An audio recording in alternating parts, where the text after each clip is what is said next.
Nulle arme forgée contre toi ne prospérera ou ne te vaincra.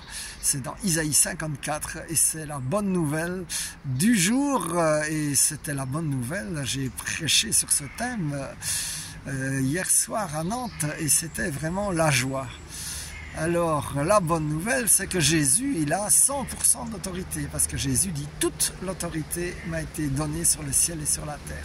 Donc l'ennemi, il a 0%, mais l'ennemi, il a la ruse et il a le mensonge.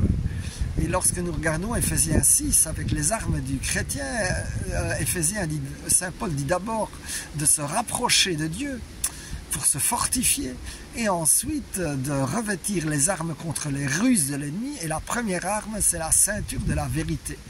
La ceinture de la vérité pour contrer donc les mensonges. Alors les mensonges de l'ennemi, c'est pas du jeu, ça peut vraiment t'empêcher d'aller à ta destinée si tu ne les rejettes pas, si tu n'y renonces pas et si tu ne donnes pas la priorité à la vérité de Jésus. Par exemple, enfant, on m'a répété des milliers de fois dans tout ce qui était manuel, tu n'es pas capable, laisse tomber. Et donc j'ai eu mon permis de conduire la voiture en 1987. L'État belge jugeait que je savais conduire. Eh bien moi j'étais tellement dans je ne suis pas capable de conduire malgré le permis que je n'ai finalement conduit qu'en 2019. Après, notons en passant, en 2018, avoir raté l'occasion alors que c'était mon rêve d'être équipier de prière à Gagnères, qu'un groupe du Renouveau catholique m'avait proposé, mais comme il fallait conduire pour y arriver, j'avais laissé tomber.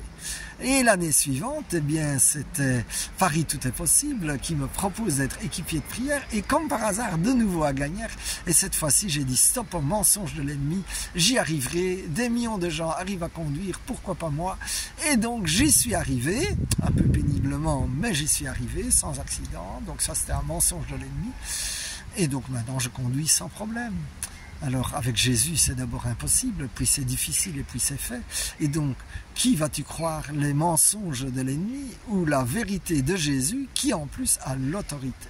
Sois béni mon frère, ma sœur, vraiment Seigneur, que la vérité de Dieu vienne imprégner les pensées de mon frère, de ma sœur. La vérité de Dieu est je suis l'Éternel qui te guérit, la vérité de Dieu est avec moi tu accompliras des exploits. Voilà quelques bons exemples de vérité de Dieu à méditer. Sois béni.